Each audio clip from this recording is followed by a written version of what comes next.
faceless ghost tries to drag a child to the other side. Don't miss out. The psychics will reveal the shocking truth about the boy's mother.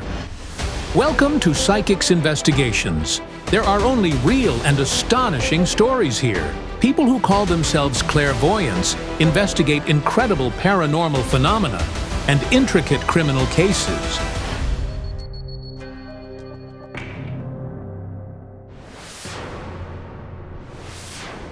The Savchuk family lives not far from Kyiv, Ukraine's capital. Tetiana is a music teacher. Her husband, Ruslan, makes custom furniture. And this is their only son, Ilya. Recently, terrifying things have been happening to the boy. He was riding his bike around the house. At a certain point, he abruptly turned and collided with the wall. The boy hit his head badly. His parents were terribly frightened. The next incident, though, forced Tetiana and Ruslan to seek help from the psychics. Something invisible knocked the boy off his feet and almost crippled him. It happened right before my eyes. He was standing there, and it was as if someone took his head and slammed it against the radiator. The blow was literally a centimeter from his temple. We called an ambulance, and he was hospitalized and x-rayed because it was really seriously. And the scariest thing is that before each dangerous incident, the boy sees a faceless man. He said he saw a man next to him, and the man had no face. He was in a black sweater. He was scary. It's incredible. But Ilya's mother also sees the image of the man in black. He first appeared to Tetiana before she lost her baby. Ilya was one of the twins. But the second twin died in the womb. I couldn't see his face, like it was fogged. He told me, "We will come soon and take him away from you." I asked, "Whom?" And he said, "The one you love very much." The next morning, the pregnant woman was admitted to the hospital with unbearable pain, and there she heard the doctor's terrible verdict. We had 2 of them, but only one lives. Fortunately, the other twin, Ilya, was saved. But now, his life is also hanging by a thread. I fear for my son's life. I need help badly, and I'm begging for it. Famous Ukrainian psychics Yana Pasinkova and Rubina Tsibulska responded to Tetiana's plea. While I was checking little Ilya yesterday and tried to understand who wants to harm him, the card showed me a woman sitting over an open coffin.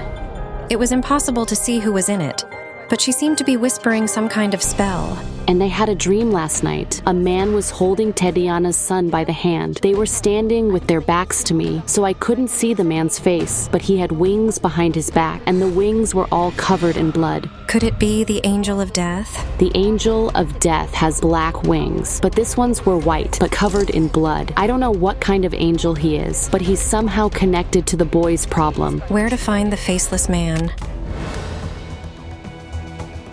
The dead girl has the answer. What's wrong? Something black ran across the road.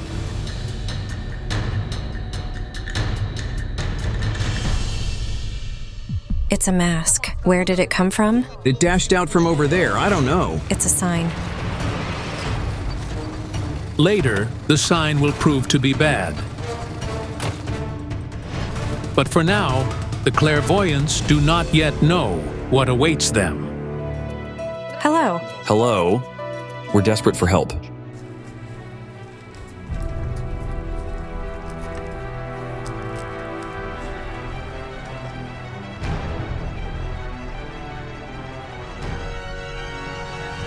When we were in Tetiana and Ruslan's yard, necrotic energy was emanating from the house. Did you buy the house long ago? Not really. When you moved into this house, were you pregnant? Yes.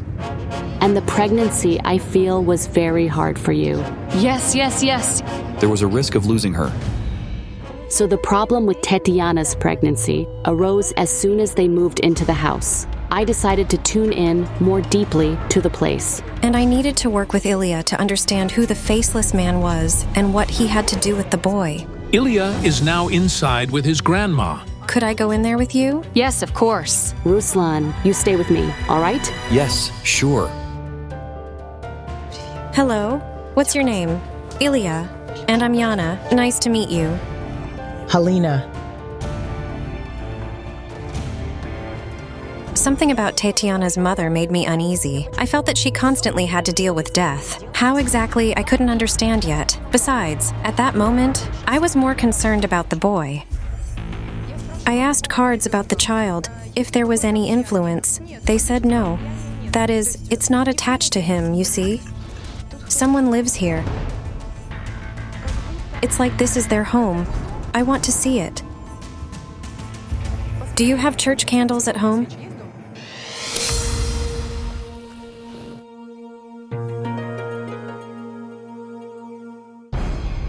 Did you see that? The candle is crying. It's all black. This means it reacts to necrotic or negative energy. My candle blackened near a specific room. Something's wrong here. What's behind this wall? A living room?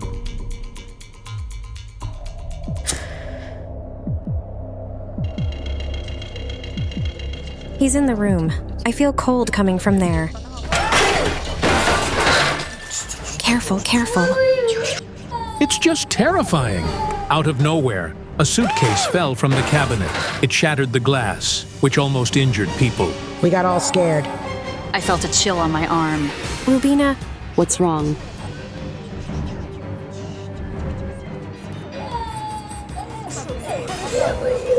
I'm scared. we're going to drive him away now. Lord, show your mercy and calm down, my dear. To avoid putting the boy in danger, his grandmother takes him out of the room. The clairvoyants try to figure out what it was. I have goosebumps. I was sure that the suitcase fell from the cabinet for a reason. Maybe it's some kind of sign, and with its help, we can understand who this faceless man hunting the child is. What's this? What are these things? This cabinet belonged to the woman who lived here before. Is it the only thing from the old owner? Yes. Could the things have fallen from this specific cabinet because the spirit of the man I saw through the candle flame is somehow connected to the former owners of this house? The man says, "I am in charge here. I lived here. It's like a cage for me. This is the last place where I was alive. I left from here. My head aches. Inside," he says, "everything is burning." He overdosed on pills. He was a young man. He used to live in this house. This is the son of the woman from whom they bought the house. He took a deadly dose of pills and poisoned himself. The ambulance team called by the parents failed to save the young man. This was a year before the Savchuks bought the house. Suicides are tied to the place of their death. I'm afraid of what's threatening the child. The soul of the deceased said that. I can't even imagine who this faceless man is, and how dangerous he must be if even the spirit of a suicide fears him. The suicide spirit is unrestful. You need to invite a priest to lay his soul to rest. He says a woman is to blame. What woman? She's connected to this place, and she's connected to a child. The psychics decide to go outside to tune in there. Guys, something pulled me by the skirt. There was someone in the yard, someone short, and a chill ran down my leg. I realized that the spirit of a child was present there. A man. He's faceless. He has no face. Why are you here? I return because of the woman. It's somebody in the family. Who's she? Could this woman be Tatiana's mother, Helena? I had a clear feeling that more than one deceased person haunted her. They come to her in crowds. Maybe the faceless man is somehow connected to her? Dead souls haunt you. Probably, but I don't see them. How can you not see them if you, work with death? How's that? No idea.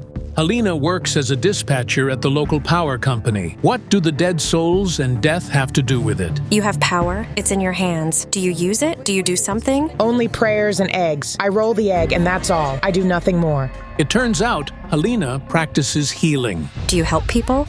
I do. Do you save them? From death? Yes, from death. So this means you work with death. Helena, I want to see through the mirror if there is a relation between your work and what's happening to the boy. Close your eyes.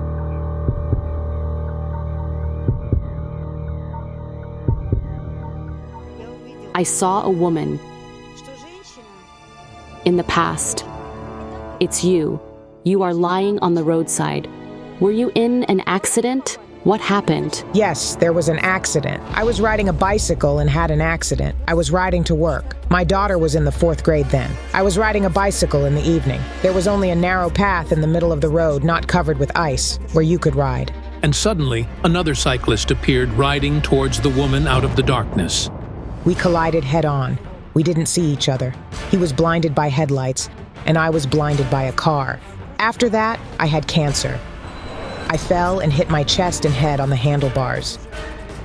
I had fractures and the doctors had to stitch me up. She spent a lot of time in intensive care, caught between life and death. She says she already saw the other world, but they told her it wasn't her time yet, and that she had to return and help people. I asked, what? Why? And they said, you will know when the time comes. Helena says she felt a strange power in her hands a year after the accident. A person's abilities open up like this after they enter a borderline state between life and death. She helps people, but she says she can't help her kin because she doesn't see us fully and can't help us much. But what does your grandson have to do with this? I hear that you told a young man everything would be fine, but he passed away. That's true. He was in a coma, and I said he would recover, but he died. Helena, the thing is that the deceased seek the guilty. You gave hope. I gave him hope. Yes, I gave him hope. The spirit of the deceased young man to whom Helena promised healing holds a grudge against her personally, not her relatives. And he comes to Helena, to the place where she lives, and accepts the sick. She needs to order a 40-day prayer service for her health every 40 days at the church. And her grandson, Ilya, is in danger regardless of whether his grandmother stays with them or not. This man, the spirit of the man, comes not because of you. Yana, wait, I hear him again. The man. He's here, and he's breathing. What? What happened? I don't feel well. Bring water. Tetiana is barely holding on. What shocked her so much? Rubina saw the spirit, and Tetiana felt it immediately. My head felt hot.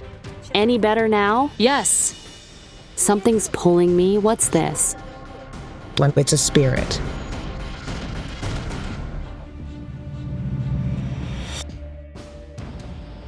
It's a little boy. He says, go to the door, pointing with his finger. Look. He says, everything was fine. I had a family. 1, 2, and I'm gone. He's running away. Quick! The road. Watch out. I didn't understand anything. Who was the dead boy I saw? Why did he bring us to the crossroads? Tetiana, the mirror is showing me. Mom and Dad are coming. The owner's daughter. The previous owner of the house. And a stroller. He says he's in the stroller. A child in a stroller was hit. A baby indeed died at this crossroads. The young parents were pushing their 7-month-old baby in a stroller. They were walking and a car was speeding. That day, the family was coming to visit the place where the Savchuks now live. The boy was the grandson of the former owners of this house. The man who hit the child and killed him got away with it. He bought his way out. The man who killed the baby never spent a day in prison. The court released him from criminal liability under an amnesty as a disabled veteran of the Afghan War, and ordered him to pay financial compensation to the boy's parents. But a murderer can't escape karmic retribution. If not him, then his descendants will pay for his crime. He must repent deeply for his sin. The boy's spirit wanted justice. He wanted everyone to know that evil wasn't punished. That's why he took us to the crossroads where he died. But as soon as we revealed the truth about his death, the boy brought another spirit. It was a girl of about 5. The boy said that the girl was also from the house. That is, from Tetiana and Ruslan's house. A little girl. She's wearing a skirt, and she's light-haired like sunshine. She says, "A man killed me." At that moment, I remembered what the cards had told me in the morning before the investigation. When I asked where to look for the faceless man, the cards told me that a dead girl had the answer. The girl accuses a man. She says a man is to blame, and now some man comes and wants to take your child to the other side. Wait a second, she says it's my home. I'm from this family. All right, let's go to Tetiana and Ruslan's house now. What is this little girl's relation to this family? Why does she claim that their house is hers? You cried for me, and you suffered for me. I should be about 4 or 5 now.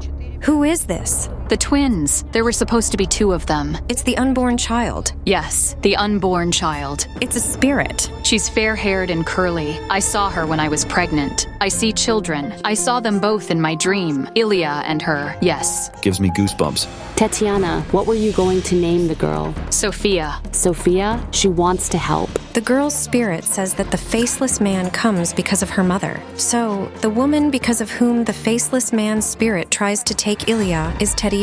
Everyone froze. Tetiana is aghast. Is she really the cause of her only son's troubles? But who is the man who appears in her dreams and who took away her daughter? Rubina and I thought for a long time about how to find out who this faceless man was. Finally, we decided to summon him.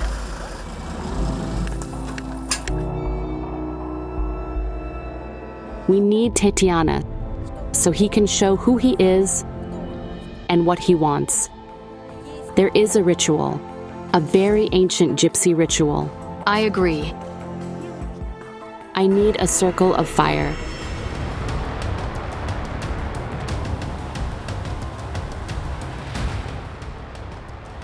Don't leave the circle.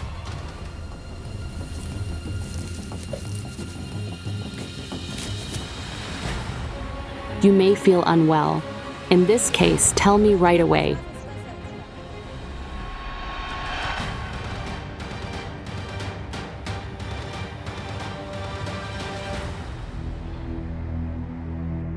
He's here.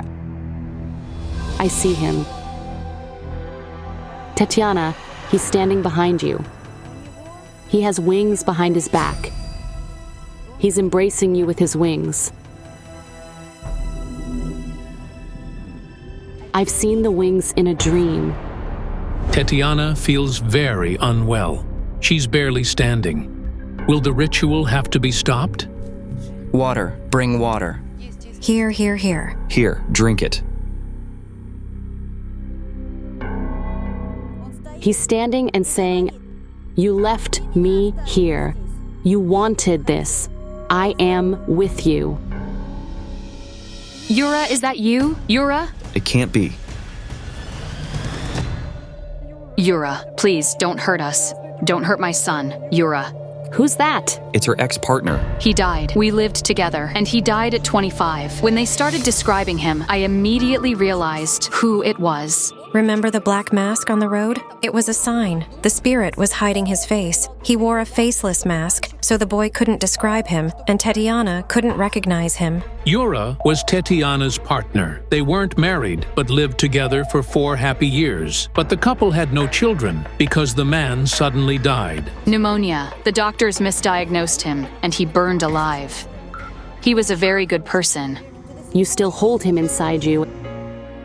A woman standing over a coffin and whispering something. What did you say over his coffin? I was very attached to him, and I asked him to stay and be my guardian angel, but I didn't want him to do harm. I said, "I want you to stay with me even after death because I loved him so much and couldn't forget him. Yura, I simply wanted you to stay with me." And you still think of him.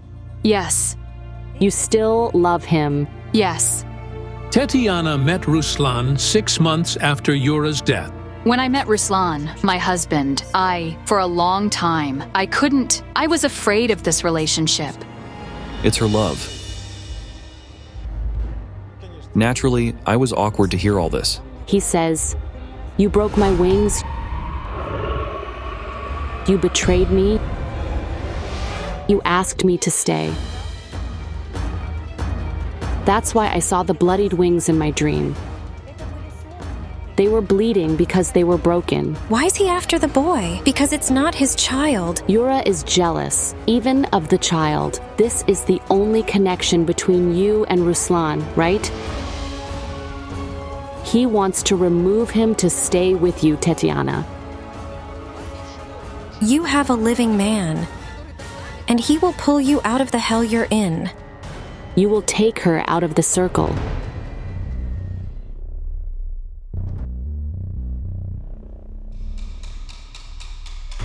Come on, come on, come on. Grab her, pull her out, pull her out. Good job, good job.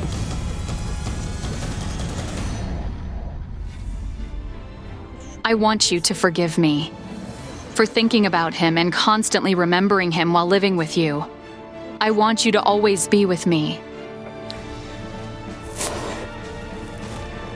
I need you very much. It's going to be fine. Everything will be all right. When we bury someone, we must let them go. So, you both need to walk around 2 circles with salt. This will seal him.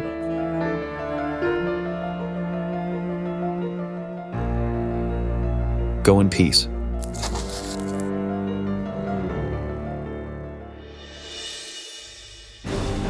Leave and let me go.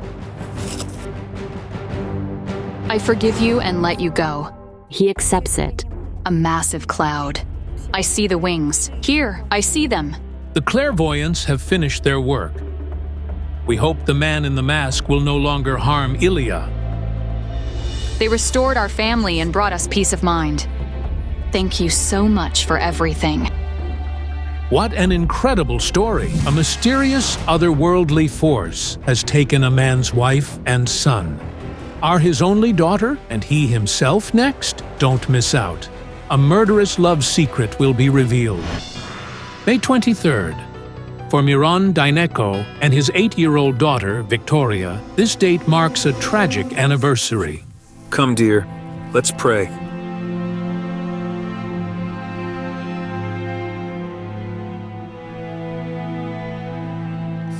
Today is a year since we lost Andrei. Andrei was Miron's son and Victoria's elder brother. The 19-year-old boy was a student at a technical college. A year before his death, he started working at an auto repair shop. That's where the tragic accident occurred. It's such pain. Andrei Dineko was on duty at the body shop. He was fixing a car, lying under it, when he accidentally knocked over a jack. The car fell and crushed him. But tragedy didn't stop there. Just 6 days later, Miron lost his wife, Olha, as well. A stroke killed her. She was only 44.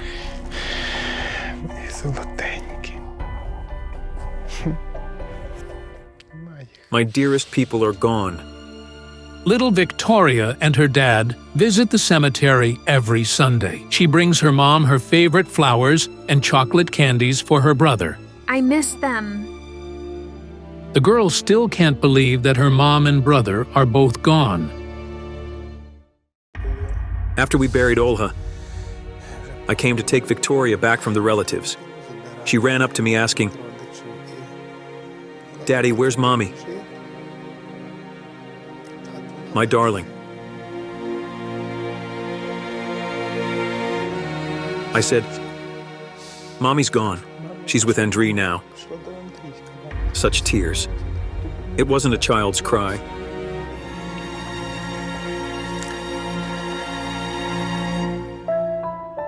Now, Miron is Victoria's father, mother, and brother all in one. He braids her hair, picks out her dresses, and helps her with schoolwork.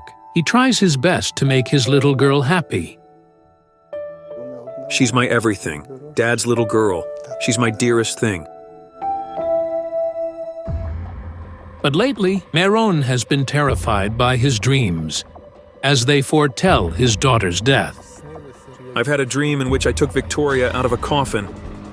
The dream, Miron says, haunts him almost every night, and he is convinced that death is now after his daughter. Miron is convinced that the death of his loved ones and the threat hanging over Victoria are linked to something supernatural.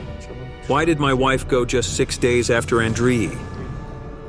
Why did this tragedy befall us? Ukrainian clairvoyant and hereditary Molfar Olena Stitsenko has stepped in to help. After receiving the letter with a photo of Miron's family, the clairvoyant begins her work. The vision is chilling. A girl stands on a hill holding a book. She opens it and starts reading aloud. With each word, dark clouds gather above her head, and a strong wind rises.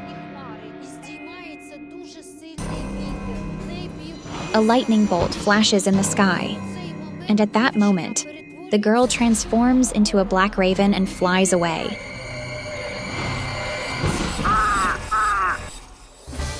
Czech clairvoyant Olga Kalinova will accompany Olena Stitsenko in the investigation. The Molfar meets her colleague at the station. I have the photo.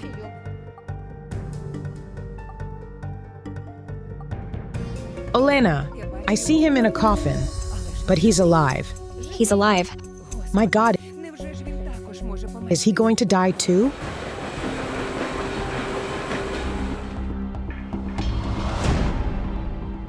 The father and daughter are walking in the park. Victoria loves to roller skate here, so her father arranged to meet the clairvoyants here.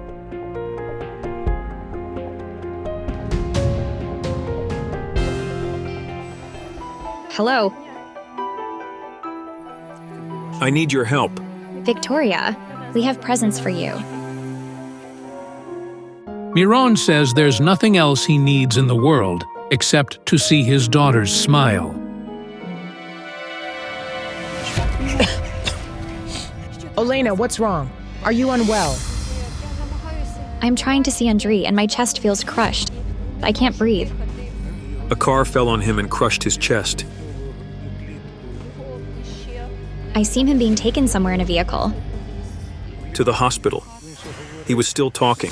After the car fell on Andrii's chest, he was still alive. He was immediately taken to the hospital. His father received the terrible news from the doctors. But when I arrived there, he was already gone. On the day your son was dying, your wife fell ill. You with her ran to the hospital, but she seemed to collapse, like something happened to her legs. Indeed, when the parents rushed to the hospital to see their son, the mother's legs gave out due to the stress. She said, "Miron, my legs, I'm falling." We were about 200 meters from home. Luckily, my colleague was driving by and saw us. His wife works in the hospital. She stayed with Olha, and he took me to the hospital. Before the man could come to terms with the news of his son's death, he received another call informing him that his wife was in critical condition. And so from one hospital, you ran to the other. On the same day. My goodness. The local medics fought for the woman's life, but complications arose. A brain hemorrhage. They said, "Take her to Kyiv. She won't survive here." We buried Andrii and at midnight on the 12th, we set off for Kyiv to prepare for the operation. Every time your wife tried to escape the clutches of death, you invented new traps for her. That's how it is when otherworldly forces interfere. Initially, the doctors gave Olha good chances of recovery. But when they took her for surgery, something truly mystical happened. A doctor ran out during the operation and said, "We've never seen this in all our years here." The computers crashed. They barely finished the surgery. The woman fell into a coma, and a day later, her heart stopped. Andrii died on May 23rd, and Olha died on May 29th. Don't cry. The tears are welling in my eyes, too. Victoria is all I have left. At that moment, I clearly felt that the evil force had dragged Miron's wife and son to the other world.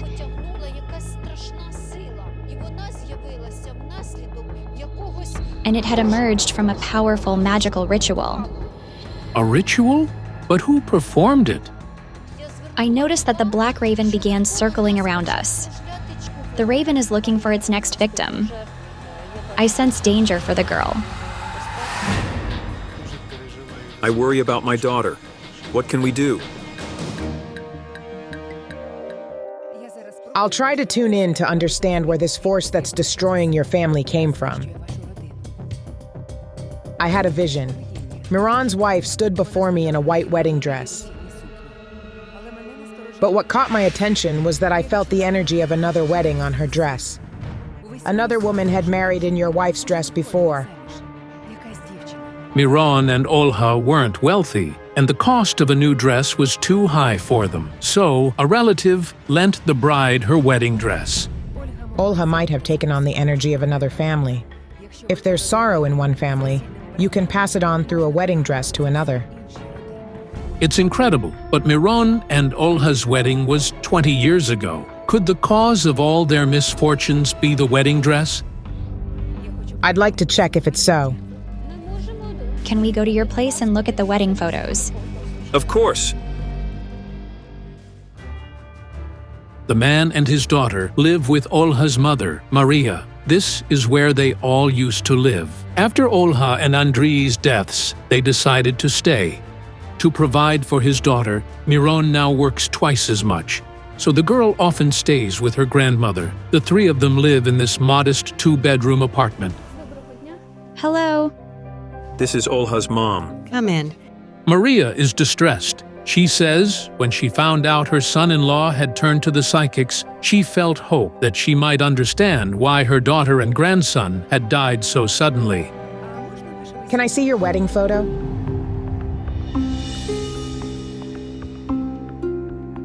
As soon as I picked up the wedding photo, I heard crying out of nowhere. It was Olha crying. She wanted to tell us something, but she couldn't. That force that took her and her son to the other world forbade her.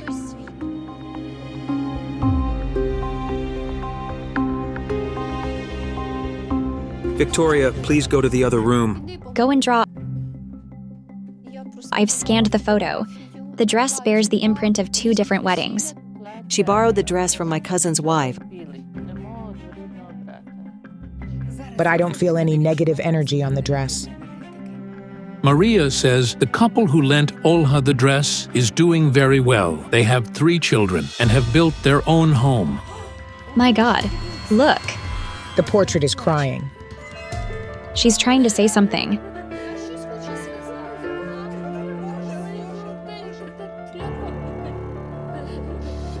My baby, my little girl. Oh my God, she's crying. No one could believe what they were seeing. Tears were rolling down Olha's eyes in the photo. Olha's spirit is trying to tell us something, and this is critical for our investigation because it's connected to her death. Are you unwell? Maria, hold on.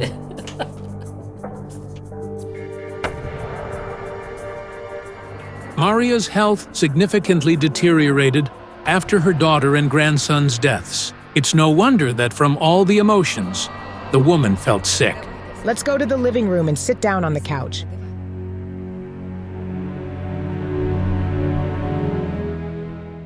There's a powerful bond between you and Olha, Miran. We really loved and cared for each other. Olha was my first true love. Wait, Miran. Olha came to you in your dreams. She was trying to tell you something. What was that dream about? Let me get out. Miran is unable to handle his emotions. Did you recall something? I recently saw Olha in a dream. She was crying. She was trying to say something. Maybe she was asking for something, but I couldn't hear her. If only I'd heard at least a word, I would have done it. Your wife knows what force is destroying your family. But we need your help.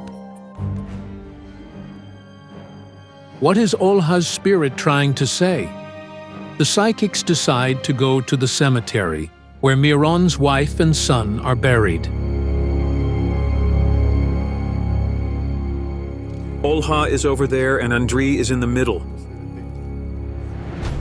As soon as we approached the graves, my hands started to feel cold. And that piercing cry of the raven.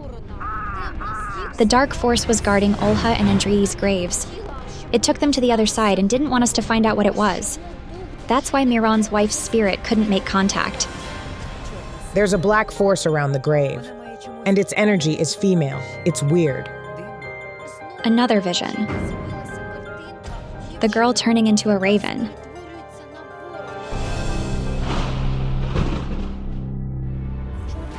The black raven is a symbol of black magic, a dark witch. Olha is showing a dark woman. Or maybe she's trying to say that Olha and Andrii died at the hands of a dark witch. Did Olha know her? Let's talk to Olha's spirit. This is horrific. I felt like some force pushed me and my bag with magical items fell off my shoulder. Someone is interfering. The dark force didn't want us to know the truth, but we weren't going to back down.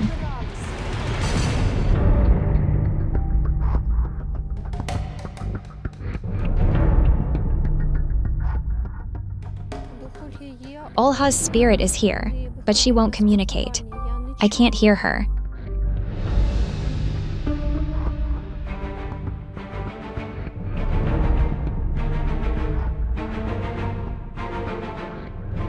Olha, darling, say something.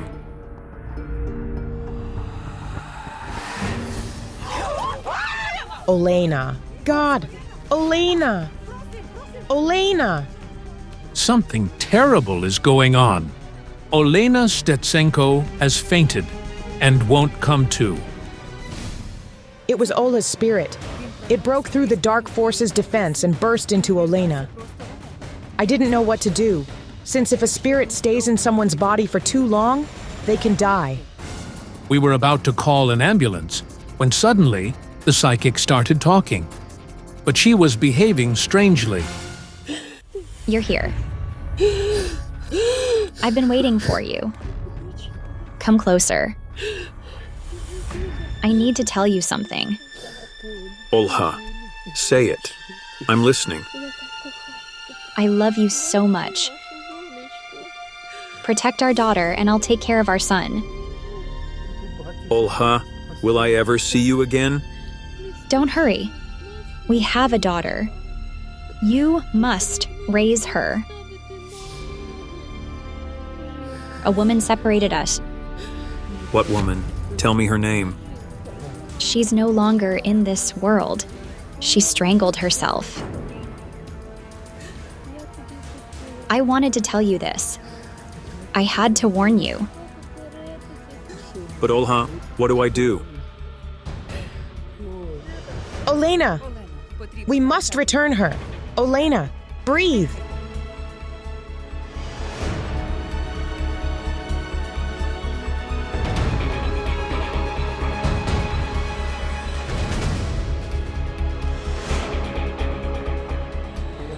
I failed to save them. It's not your fault at all. The woman is to blame, and she knew you.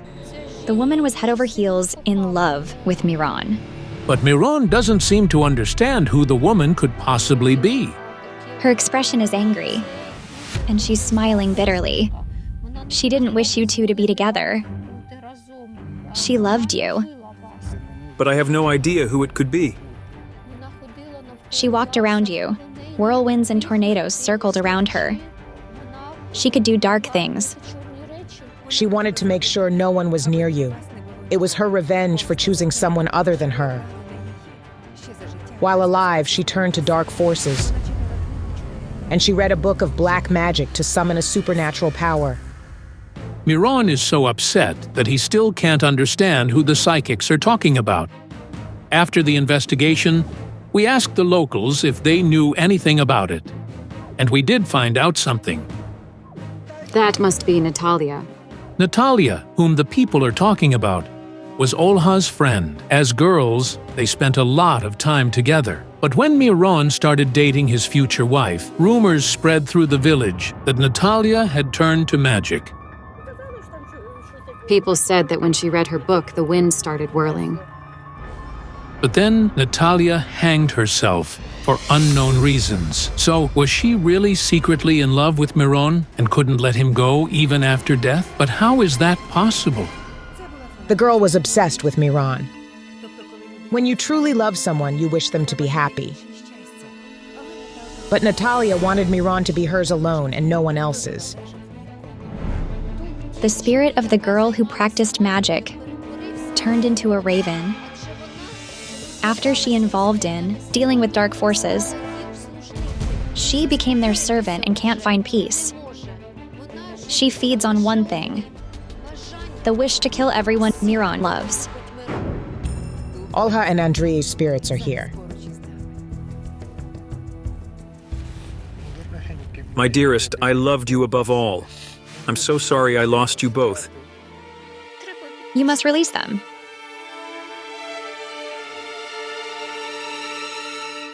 I release you, my darling.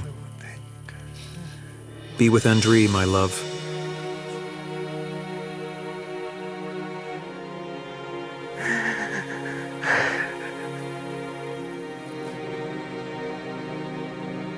This is it. Olha has gone. It's impossible to hold back tears watching this man suffering. But if the dark force is hunting the people dear to Miron, how can we save his daughter now? Please help me. We need to carry out a ritual, but naturally not in the cemetery.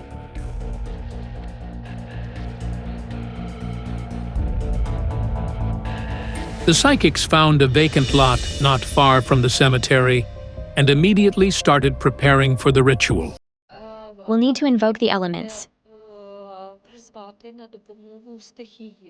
fire, earth, water, and air.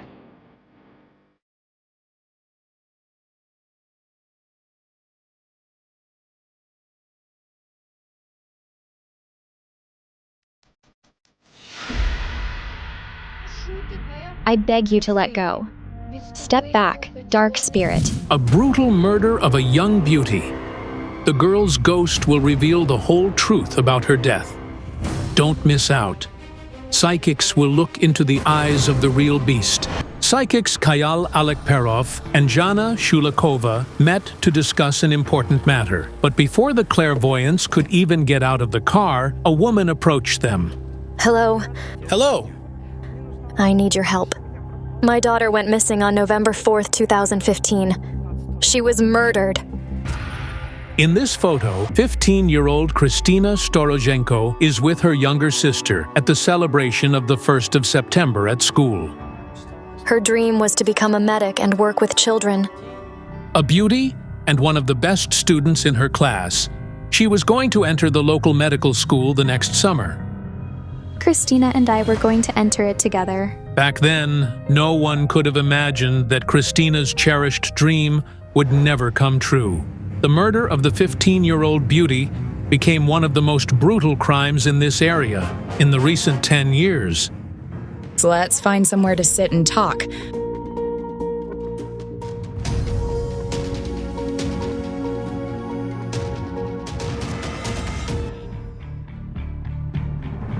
Strange. But my book tells me that your daughter was buried twice. Yes. The murderer buried Kristina's body in a grove 20 kilometers from the village where she lived. The pit was very deep. Kristina's mother shudders at the thought that she might not have even found her daughter's body at all. According to the police, she was found by geologists from a local oil company during a technical inspection.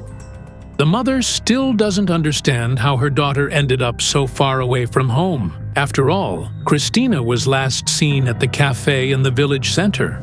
She must have been transported, either alive or dead, to the place where her body was found.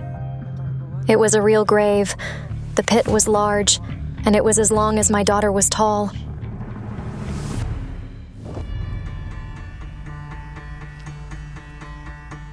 According to forensic materials, the cause of the death was mechanical asphyxia as a result of strangulation. A fairly wide groove remained on the victim's neck. The investigators consider she was strangled with a leather belt. Marina raised Kristina alone. She divorced her father over 10 years ago. On the evening of her daughter's disappearance, the mother was at work, but she remembers the last phone conversation with her in detail. I called her around 4. Christina asked her mother for permission to go to the local cafe, where she planned to meet friends and have coffee. She promised to be home by 8 p.m. She said, "Mommy, I love you so much." And that was it. Kristina Storozhenko was last seen alive on the evening of November 5, 2015, here at the cafe called Dibrova. A cafe employee confirmed it. She was sitting here. The kids, they always get their coffee and sit here. Christina didn't return home by the promised time. Her mother called her again, but she didn't pick up the phone. Christina always came home on time and always answered her mother's calls, so the woman got alarmed immediately. I phoned all her friends and acquaintances and searched for Christina everywhere. According to the cafe employee, the group of young people Christina was with left around 8 in the evening. Christina said she was going home. No one knows where she went. Only one local resident saw a girl resembling Christina get into a dark car. However, he couldn't make out the car's plate number or the driver in the dark. He said Christina got into either a foreign car or a Tavria. Marina's heart sank. Her daughter would never voluntarily get into a car with a stranger, so the mother immediately contacted the police. They told me right away that either they would find the body or she would come back on her own. I have goosebumps all over. The following day, the entire village was searching for Christina, but the search was fruitless. Everyone was shocked. Nobody could believe it. I thought she was alive. Christina's mother called all the local hospitals and morgues, but to no avail.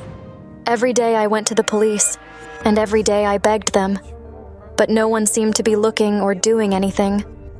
For 9 days, we searched for her ourselves. When I finally called the General Prosecutor's office in Kiev on the 12th and complained, they called me on the 13th and said they had found her. I was devastated. According to the forensic materials, Christina died between 2 and 3 in the morning. On the same day, she disappeared. But where she was for about 6 hours after she left the cafe remains a mystery. Can I see a photo of your daughter? Yes, sure.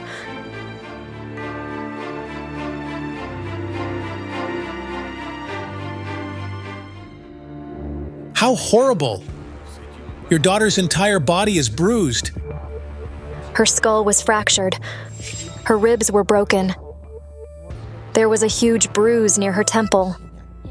I don't know who did this to her, but it's very hard without her. She was good and sweet, and she had the entire life ahead. I want the psychics to help us. You have an item that belonged to someone who died. Do you wear your daughter's ring? Yes.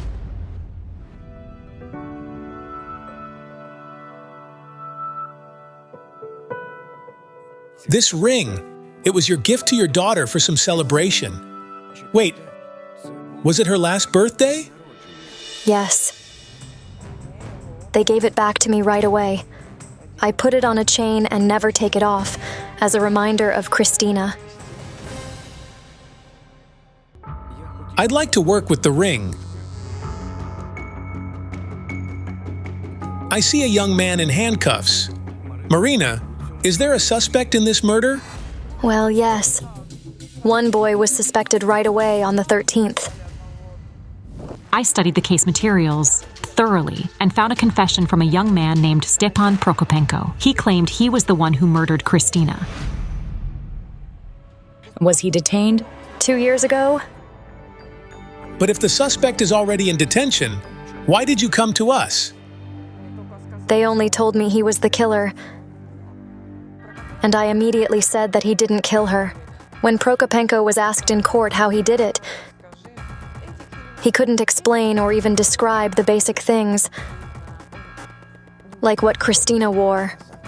Our expert decided to contact the investigator in this case to find out why and for what Stepan Prokopenko was detained. The case is in court. No one has the right to comment during the court session. Christina was a tall girl. She was 180 meters tall, and he's a head shorter than her. Besides, she was quite strong physically. So she was supposed to resist, right? Compared to her, he's really weak. He wouldn't have managed it alone. I don't believe it was him. It turned out that Stepan comes from a large family. When he was arrested, his relatives didn't even have money to hire a lawyer. The locals speculate that the police might have made a mistake, as he was the only cafe visitor that evening who had a prior theft conviction. Well, stealing and killing are two different things. Wait.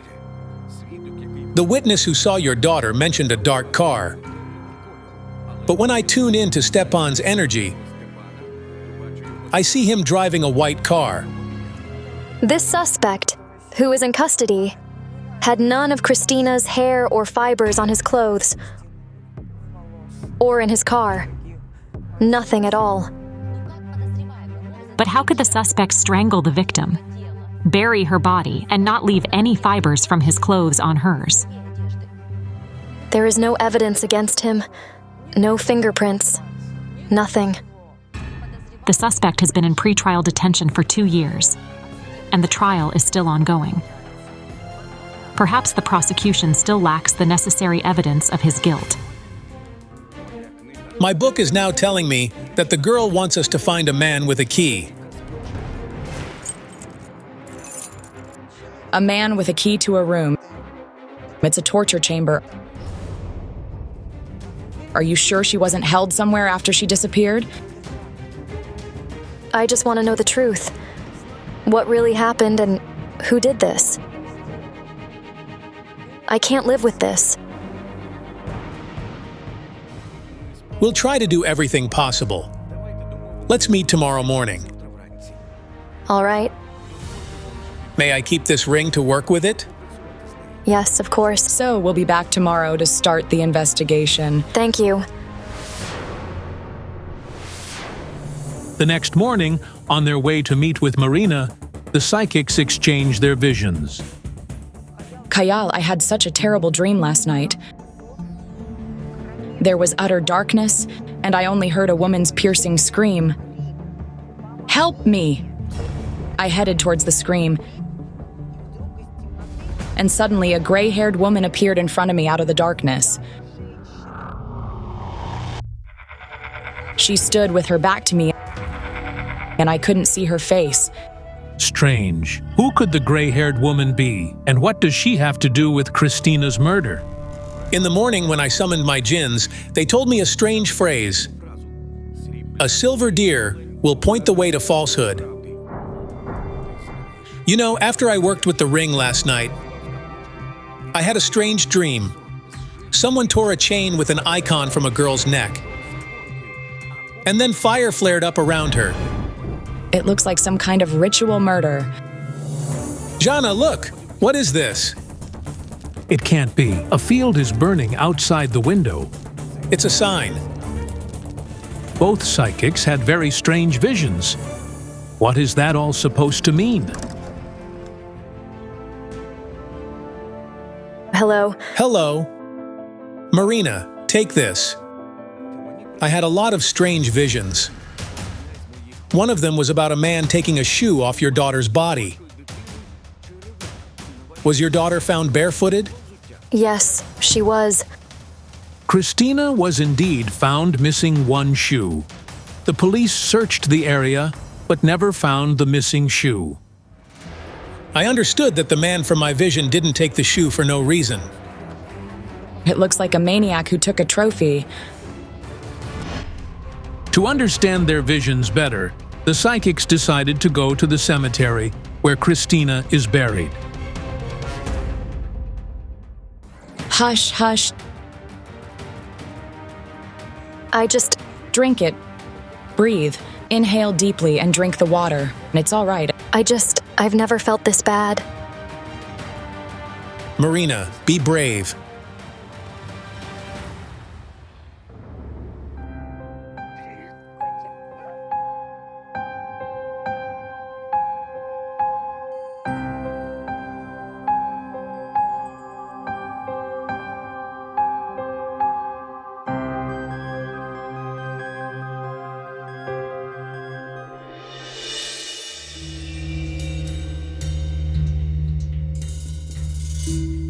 I see a girl. She's scared. Huge, wide-open eyes. And something like a black cloth on her face. It's a mark, like a hand covering her mouth. She had a handprint on her mouth, like someone had covered her mouth. There was a bruise. She won't talk. She's still afraid of her murderer. My book says that the murderer is someone she knew very well. Their relationship was quite warm. Hold on. Are you talking about warm feelings? The boy, the man who was accused of this, he didn't know her. They never communicated, and they had no warm relationship. No, they didn't communicate with each other. You said the girl knew her murderer. You know, I hear a phrase repeating, love, kill, love, hate. Does this mean the feeling of love turned into hatred? Love, kill. Wait. It was written somewhere because I clearly see the lines. Who was she corresponding with? She had a boyfriend, Dmytro Makarenko. They corresponded on social media. Dmytro studied programming at the Polytechnic Institute. He saw Christina when he came home on weekends. The couple mostly communicated by phone or on social media. But could he really be involved in the murder of his girlfriend? Christina's mother gave our expert the password to her daughter's social media account. And here's what we found out. Here's Dmytro Makarenko. He writes, I love you. And here, look, I'll kill you. He threatened her. Could the boy who was in love with Christina have done this to her? Oh my God. He is a suicide. He hung himself. Jana, my djinns say that the boy was driven into the slipknot by a strong sense of guilt. At first, after Christina was buried, he would arrive in the evenings, when it was already dark, at 8 or 9, and go to the cemetery. This is horrific. Could the boy have killed Christina and then committed suicide? Before her death, Christina had a conflict with this Dmytro. They had a fight. Everyone is shocked. Could Dmytro have killed Christina because she wanted to break up with him? Wait, Marina. Do you smell gasoline? I do. The smell of gasoline. It's very strong. The girl's spirit is giving us a sign now. Before her death, Christina smelled gasoline. She was being transported in a car. Marina, tell me, did Dmytro have a car? No, he didn't. So Dmytro had nothing to do with Christina's murder. He blamed himself for her death because he wasn't with her on the day she died. Katerina Malichenko decided to check Dmytro's alibi, and it turned out that on the evening of Christina's murder, he was at the institute, out of the village. Despite the quarrel with Christina, he still dreamed of being with her. Yes, he spent days and nights at the cemetery. He loved her very much. But if Dmytro wasn't guilty of the brutal murder of Christina Storozhenko, then who took her life?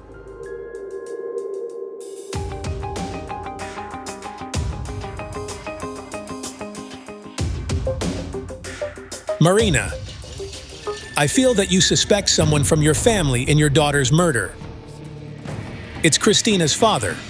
Am I right? Strangely, Marina doesn't answer the psychic's question. Marina, why are you silent? Where was your ex-husband when Christina disappeared? Did he participate in the search for your daughter? I asked him, let's go there, let's search for her. But he said he didn't have time for that. The father refused to search for his own child? But why? Does he know we've taken on the investigation of your daughter's murder? He's very much against it. Against you and against all of this that we started. Kayal, I suggest we go to see the father. I'll show you where he lives.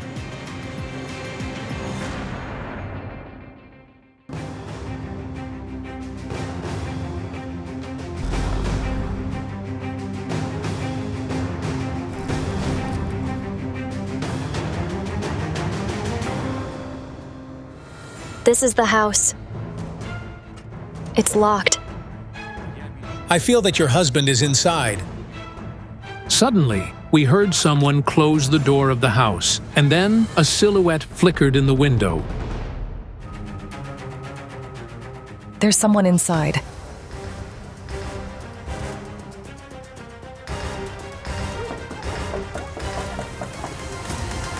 Dimitro, come out to talk to us, please. Dimitro, we need to know the truth.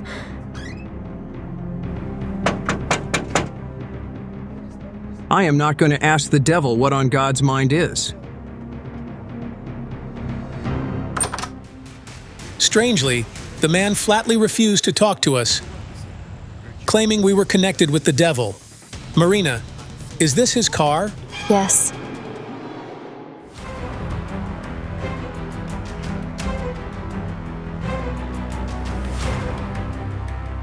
Wait.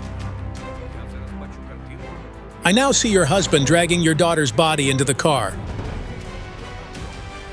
This is insane. Is this really the same dark car that, according to the witness, a girl resembling Christina got into?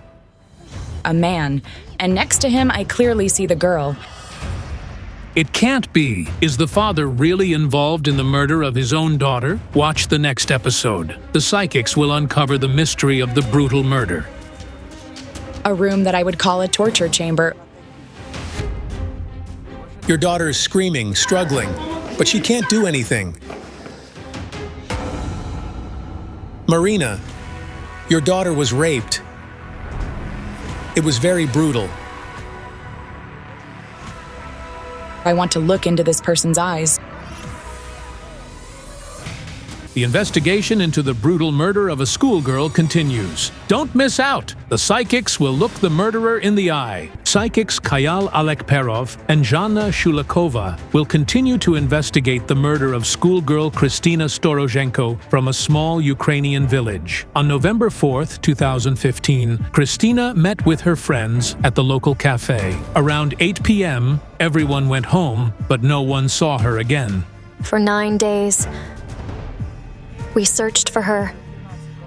They called me on the 13th and said they had found her. A local resident, Stepan Prokopenko, is suspected of the schoolgirl's murder. According to the investigation, he confessed to the crime, but Christina's relatives and friends are sure that he is not the murderer. There is no evidence against him. No fingerprints. Nothing. The suspect has been in pretrial detention for 2 years, and the trial is still ongoing. Perhaps the prosecution still lacks the necessary evidence of his guilt.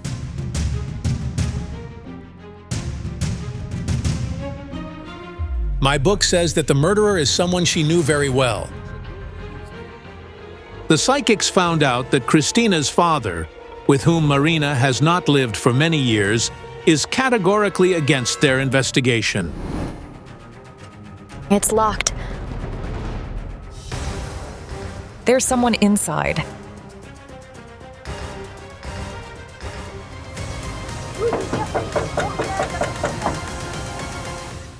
Dimitro. Dimitro, come out to talk to us, please. Dimitro, we need to know the truth. I am not going to ask the devil what on God's mind is.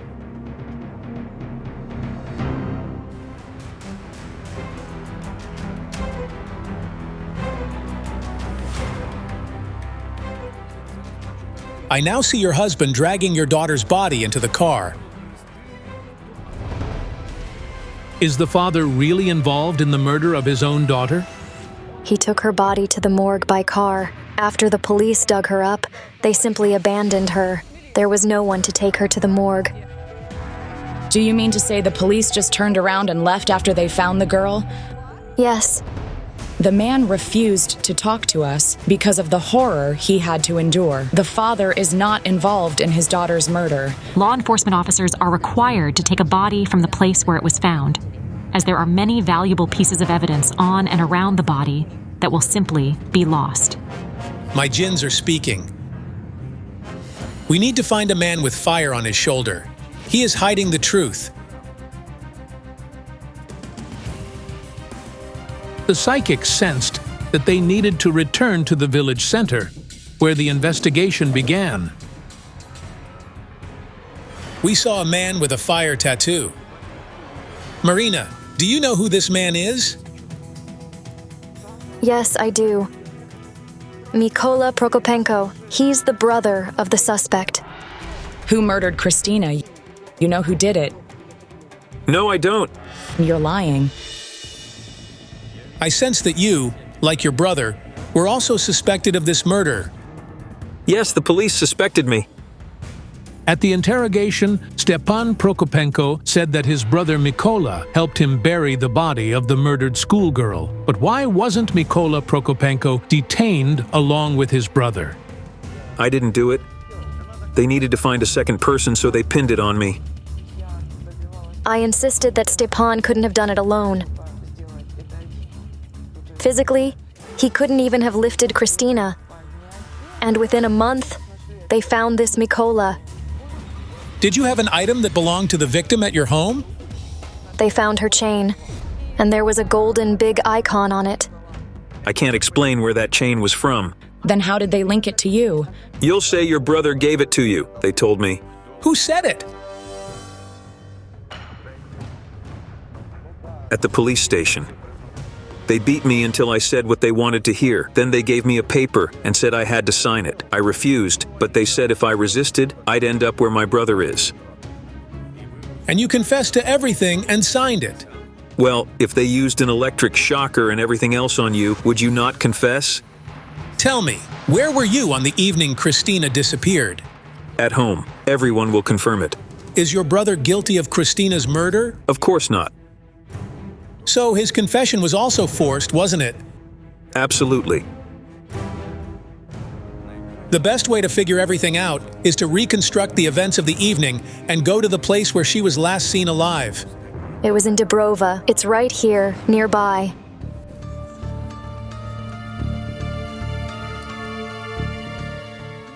We're here to investigate the murder of Marina's daughter. Stepan Prokopenko is suspected of the murder. Was he here that evening? Yes.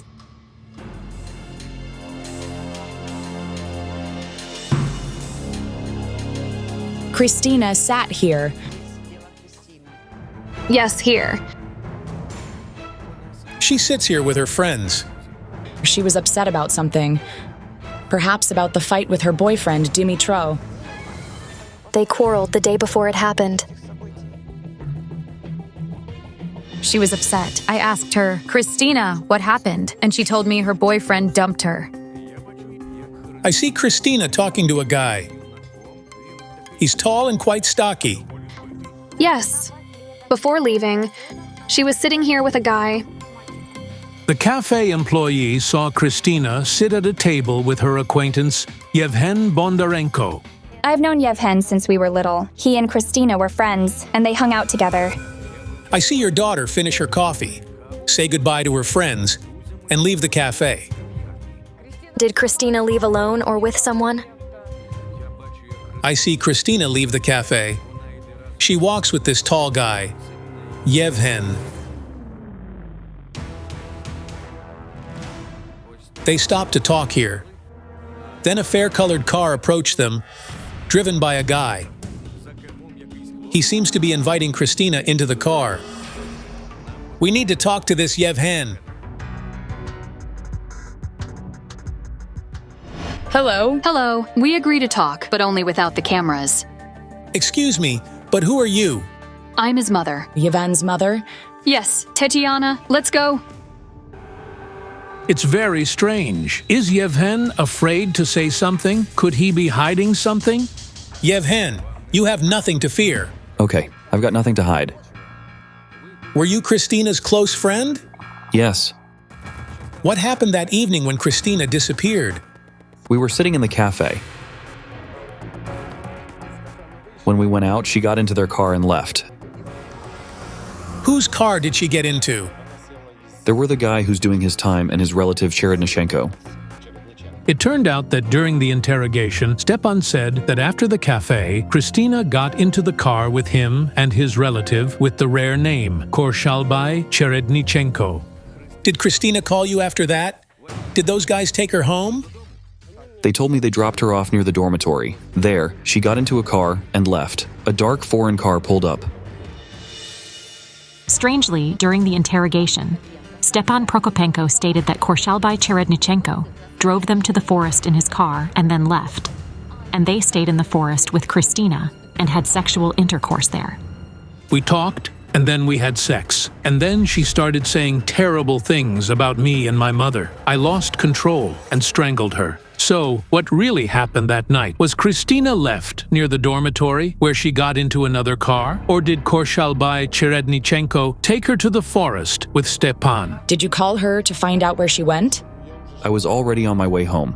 I called her and asked where she was, and she told me she was home, sleeping. Then my phone's battery died. I came home, put the phone on charge, and the next day I went to work. At 7 in the morning. Wait. My book says it's not true. The girl didn't get into the dark car. I think they're lying. I want to see this Korshalbai.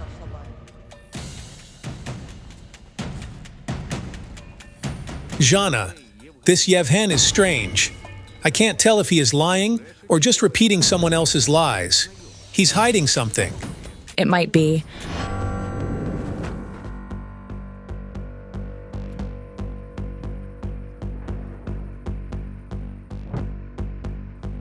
Hello, my name is Jana, and this is Kayal.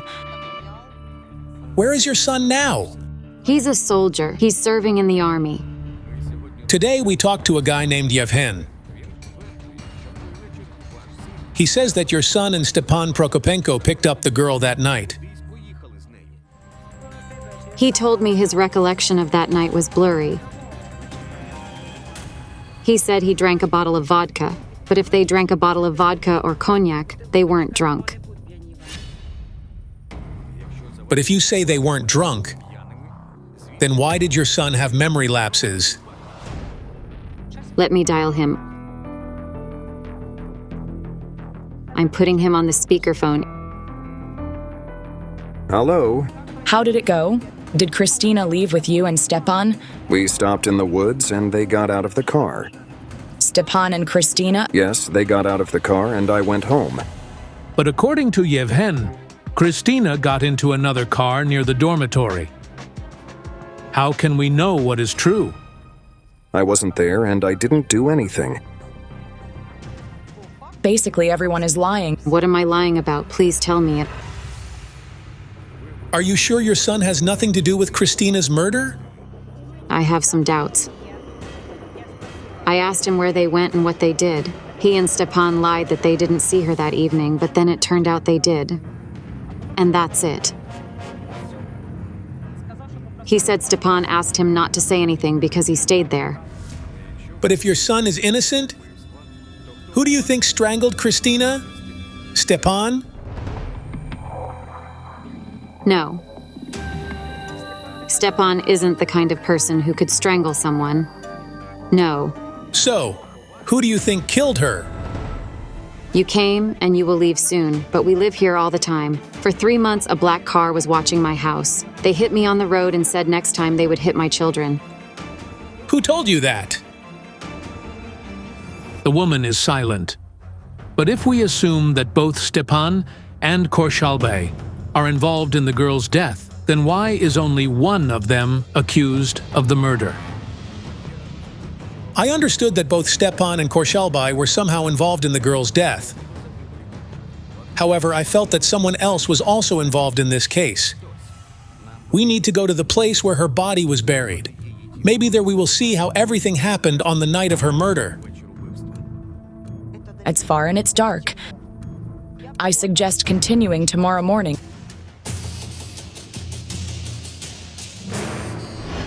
The next day, the psychics meet with Christina's mother again. I want to go to the place where your daughter was killed. I need to see the exact place of her death. According to the reports, it happened in the woods. Then I'll go to the place where the body was buried. According to the case materials, after the murder, Stepan transported the girl's body to the forest strip 20 kilometers from there. All of this is very strange. Why would a killer transport a victim's body from forest to forest strip? Jana Shulikova is heading to the place that, according to the documents, is where Christina was murdered, and Kayal Alekperov and the victim's mother are going to the place where her daughter's body was found.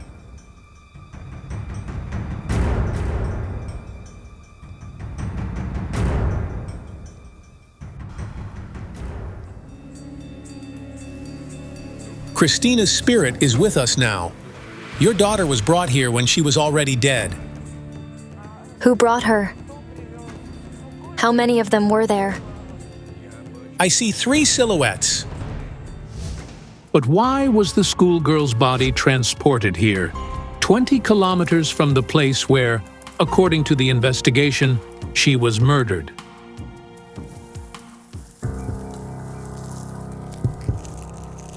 It's very strange.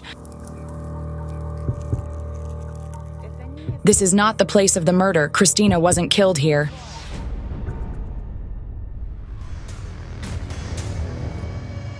Look. This is the deer Kayal saw in his vision yesterday. A silver deer will point the way to the falsehood.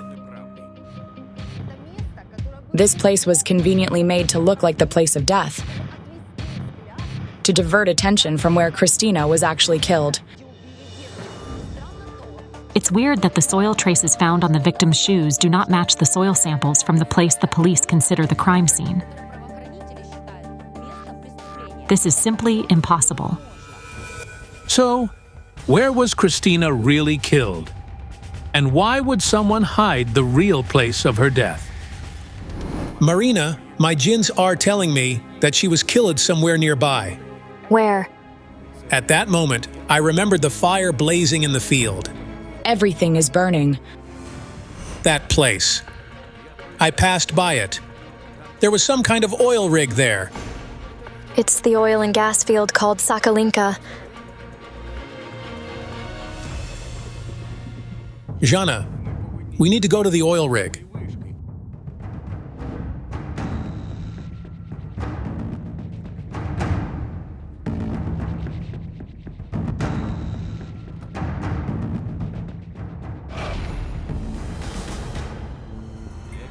I feel that Christina was killed somewhere here, in some small enclosed space. What is this trailer? Well, workers live and work here. It's a place where a person was tortured. A room I would call a torture chamber. Christina didn't even think something terrible would happen to her. After all, there was her friend in the party she came here with. Strangely, Christina wasn't friends with either Stepan or Korshalbai. So, who is the friend the psychics are talking about? I see Christina, and next to her are the silhouettes of 3 people. The people were not in their right mind. They were drunk. But Christina didn't drink with them. No alcohol was found in her blood.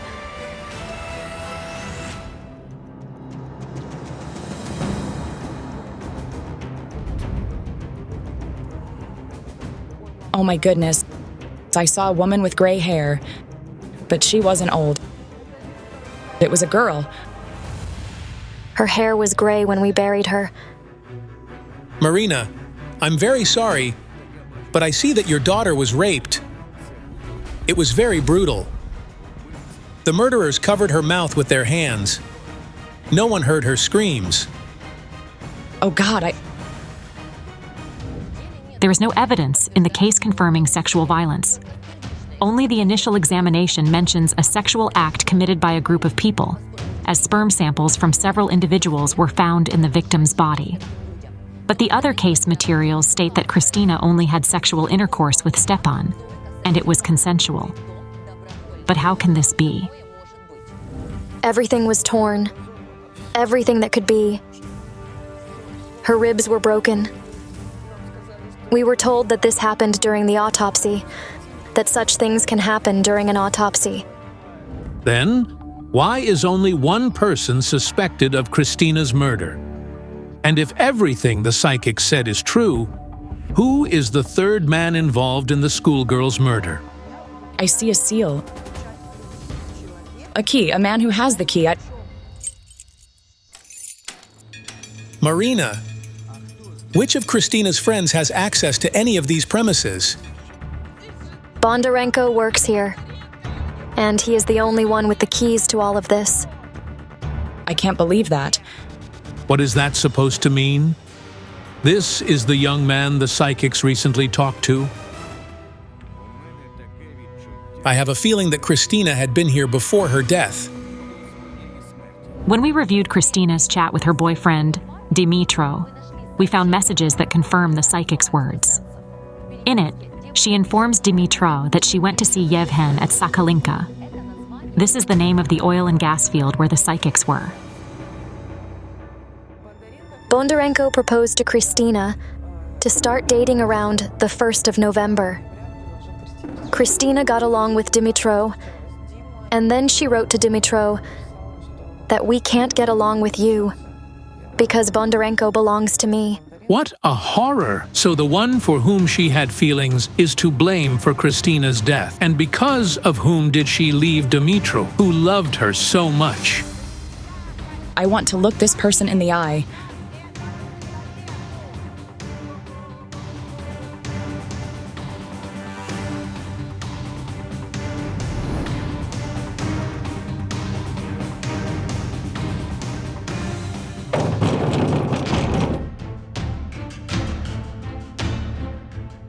Jana, no one will open the door for us.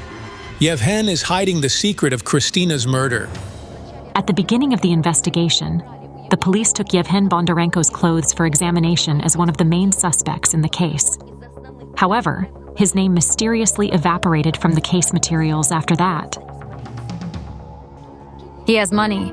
He definitely bought his way out. It was a group thing, but his family, his grandmother raises chickens and geese. They have a huge farm. It appears that one of the men involved in this case is being covered up, while another one was removed from the case to avoid making it a group murder. And the third one still can't be imprisoned because the traces were poorly covered up. Thank you so much for everything you've done for me. Our editorial team contacted the top leadership of the police and urged them to conduct a thorough review of this case to ensure that the perpetrators responsible for the murder of Christina are brought to justice.